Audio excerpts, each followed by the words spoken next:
Okay, it's early, early, or maybe it's late. We'll find out here. The first two pillars that we ran through in this video series, the first was related to building belief. The second was related to building strategy. This third one is building real. And the topic of conversation for this video is how do I build or create a product from scratch? How do I take that belief, those core values, the things that we've gotten clear on? How do we take that strategy where we've looked at the market, we've looked at competitors, we looked at our unique value proposition, the things that are just authentic, totally pure, unique, different from us, and package that into a product or service such that other people can get benefit from that and find value in it.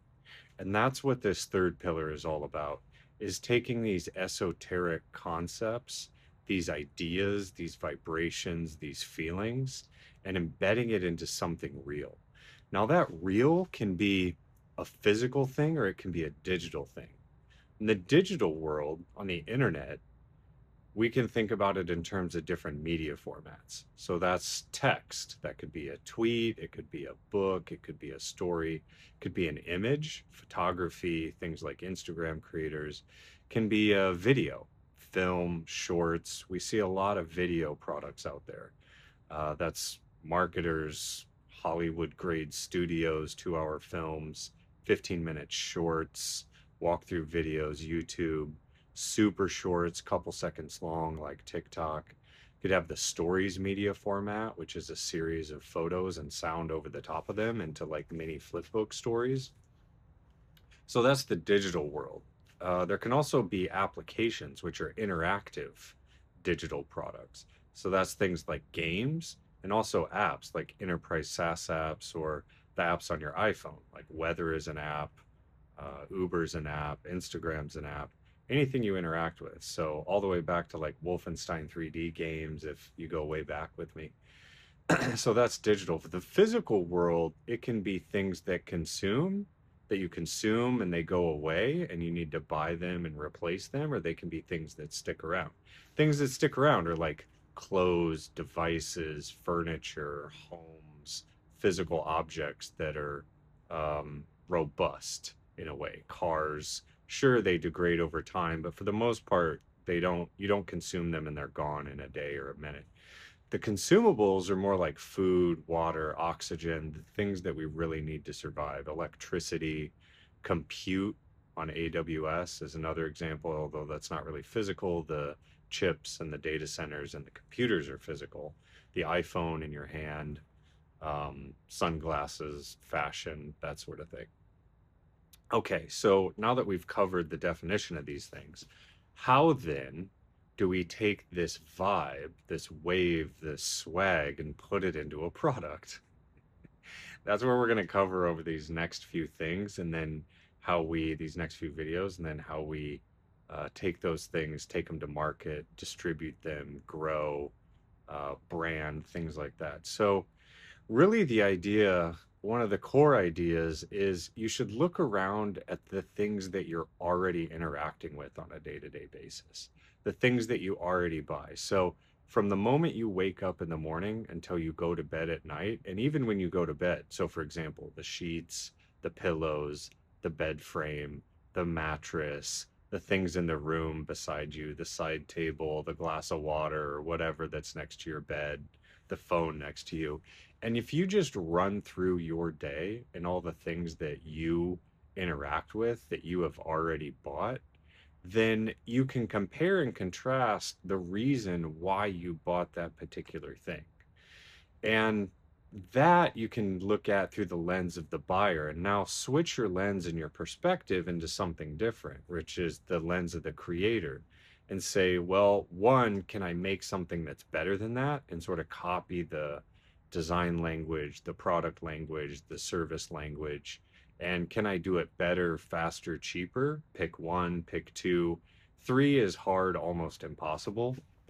And then to our conversation last time on strategy, you have this choice of, do I want to be a direct competitor? Strategy is how you win, regardless what competitors do. So you can say, oh, there's a bed, a mattress. I'm going to compete and do something completely, just a different brand, like, oh, better springs, like more fluffy top pillow. Or you can create a new category, you can define a new market. So maybe you don't believe in mattresses. Maybe sleeping on something that's a little more substantial is better for your back, maybe a mat on the floor. I'm just spitballing here, right? But you think differently about that product set. And it's solving a problem that is very, very deep, and also pretty realistic to who you are, that you've figured out. And maybe you've gone to the extreme, and there's this product or this service where you've done a ton of research. You're looking for this specific thing in your mind's eye up here, and you can't find it. And like there's a gap everywhere you look. It's like, this isn't quite right, this isn't quite right.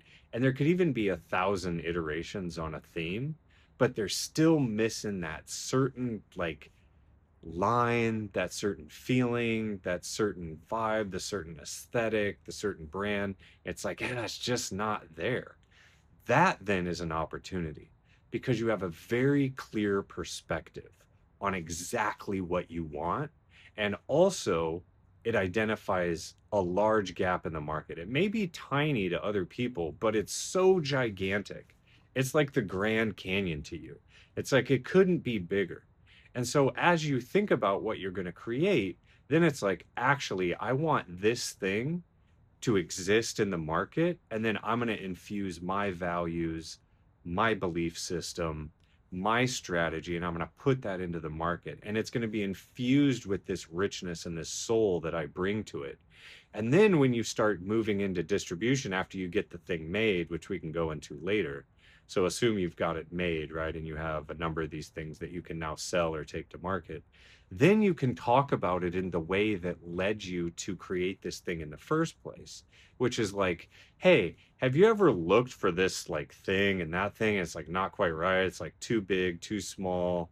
It's like Goldilocks, right? Like too hot, too cold. And it just wasn't quite right. And so, really, this thing that was missing was this. And it's this tiny detail that's microscopic on the surface, but has a gigantic impact on the market and in the mind's eye of your customer.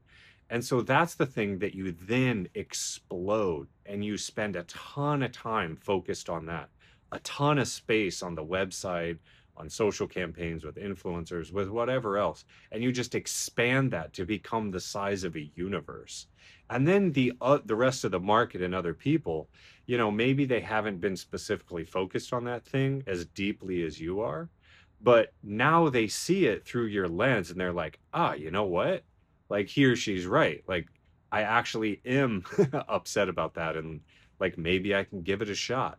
And so if it's of a inexpensive enough price point or low risk enough, then I'm willing to take that bet. I'm willing to like plunk down my credit card. I'm willing to take a trip to the store to check it out if it's low friction. Like, the lower the friction, the better.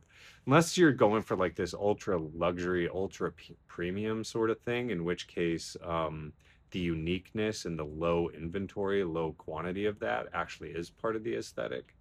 And in that case, it's more aspirational. And so then you really need to build the brand structure around it and the storytelling around it. And, it's got to be out there in some way. Otherwise, people will just forget about it and like shrug it off. It's like, oh, that's way too expensive. I can never afford that.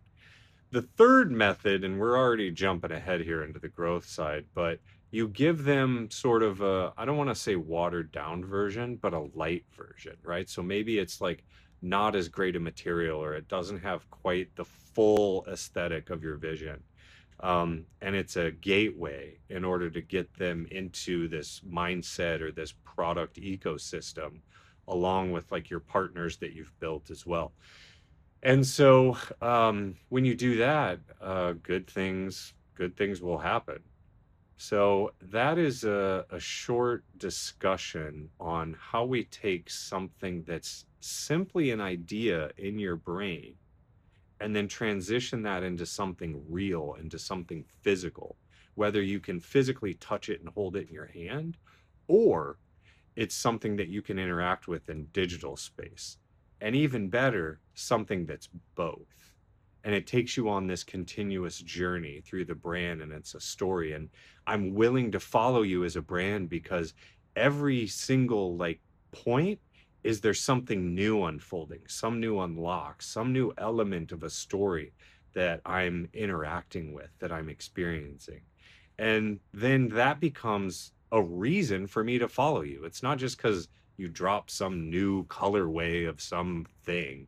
It's because you're taking me on a journey, on an adventure with you, like The Hobbit or The Lord of the Rings or Harry Potter. It's like I want to see what happens next because X, because Y, or therefore like now we've got to do this thing. And it's these forks in the road, and it's the moment of change between the people who interact with your brand, who buy these products and services.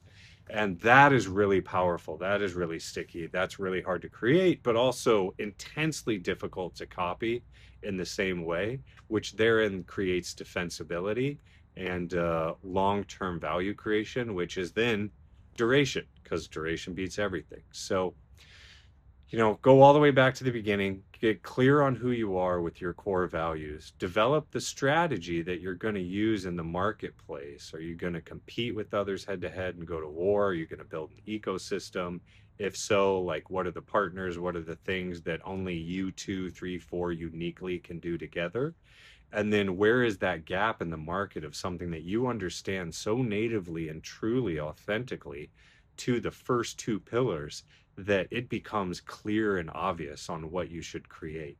And then it's just a matter of bringing that to life and then telling that story, taking it to market. And there's 8 billion people on this planet and trillions of machines. And so if you're feeling it, it's highly likely there's at least one other entity on this closed ecosystem on planet Earth that has it. And so maybe over the long time period, long time horizons, we'll expand beyond just the single planet and go multiplanetary. Then things get really interesting. All right, that's it for today. Hope you have a great day, and night mode's upon us. So we got our night mode shades, and we've got our jetpack pin here, and feeling good, just vibing out. So enjoy yourself. Night mode.